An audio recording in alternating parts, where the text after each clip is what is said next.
On Channel 4 in 5 minutes, Brookside, in which Chrissy's celebrations for Frank are short-lived. On Granada in 15 minutes, the lifeguards are back in action on Baywatch, where the sky is falling.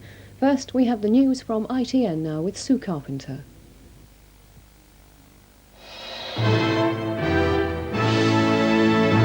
The news from ITN. The South African president says Nelson Mandela will be freed tomorrow afternoon. Mr. Mandela, the 71-year-old leader of the African National Congress, will walk free from his prison bungalow in Cape Town tomorrow after 27 years in jail. President F.W. de Klerk told a news conference his release was unconditional. Tomorrow will bring us to the end of a long chapter, he said. This report from our Southern Africa correspondent, Kevin Dunn. It was with barely a few hours' warning that President de Klerk summoned the international press to make the momentous announcement the world had been waiting for. In pursuance of my opening address to Parliament, I am now in a position to announce that Mr. Nelson Mandela will be released at the Victor Verster prison on Sunday, the 11th of February, at about 3 p.m. President de Klerk said he'd met Mr. Mandela for the second time last night and was convinced of his commitment to peace and negotiations. But what did he think of the man Pretoria has held in jail for so long? He is a friendly man. I like to think that I'm also a friendly man.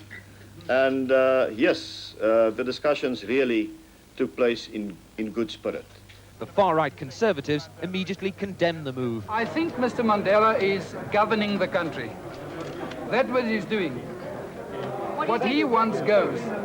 But the British ambassador was delighted. Everyone in this embassy is delighted. Very many people in Britain have worked long and hard and have hoped to see this day happen here. This was the announcement the world had been waiting for years, and it will be greeted with international acclaim. The reaction of Nelson Mandela himself will only be known tomorrow, after his last night of 27 years of imprisonment. Kevin Dunn, ITN, Cape Town. Winnie Mandela had spent much of the day at a funeral, mourning the father of a Mandela grandchild. She was in somber mood when she returned to Nelson Mandela's house in Soweto to hear President de Klerk's announcement. But a small knot of people had now gathered outside this shrine to the world's most famous political prisoner, joining the pilgrims from the international press. One remembered the man who's about to end 27 years in jail. Nice figure. Very young in the face. Yeah. And what sort of a man was he? He's a very kind man. The news, when it came, did not disappoint. The exuberant Archbishop Tutu heard it in his Soweto home close by. And our leader has come out, or is coming out tomorrow. And hallelujah! Hallelujah! Hallelujah! Hallelujah! Outside the Mandela house, the dancing began. Winnie Mandela now joining the celebration.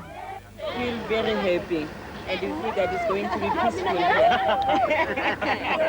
So we are eager to see him and to be our father again. Then the news began to spread across this black township. Edward Sturton, ITN, Soweto. Here, Mrs. Thatcher said President de Klerk's move merited a positive, practical response. Visiting ANC leaders were delighted. 30 years ago, Dennis Goldberg, in the eyes of the South African government, was a dangerous terrorist. In 1963, he was convicted of treason. One of his co-defendants was Nelson Mandela. This afternoon, Mr. Goldberg, who served 22 years in prison, watched President de Klerk's announcement. At about 3 p.m.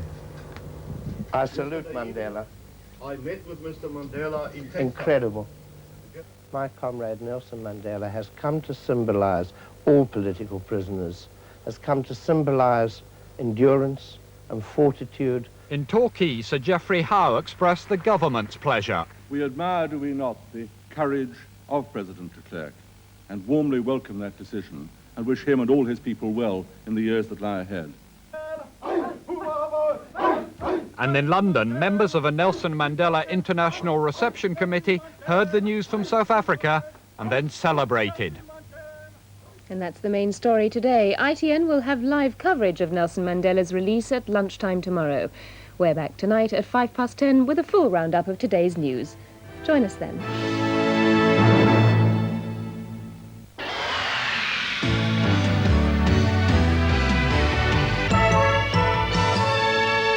Good evening. Well, if you're away from home for the weekend, it may be wise to travel back this evening, or certainly first thing in the morning. Once again, we have to warn you of severe weather on the way for tomorrow. But this is tonight's picture, first of all. This band of showers is crossing the country at the moment. It'll leave us with a clearer, colder night. A lot of heavy snow showers in the north, perhaps blizzard conditions with very strong westerly winds, and some heavy showers in the southwest too, with gales along the coast. But it's during tomorrow that the weather takes a turn for the worse. A much colder day, a little bit of sunshine in the south perhaps to start the day, some heavy snow showers in the north, as you can see, with storm force winds on the west coast. In the south, cloud rapidly increasing, spreading right across England and Wales during the day, perhaps as far north as Scotland again by the end of the day. Rain, sleet and snow, heavy rain in the south, snow from the Midlands northwards, and gale force winds. And temperatures, hardly worth a mention, a very cold day, some snow and very strong winds. Here's a summary.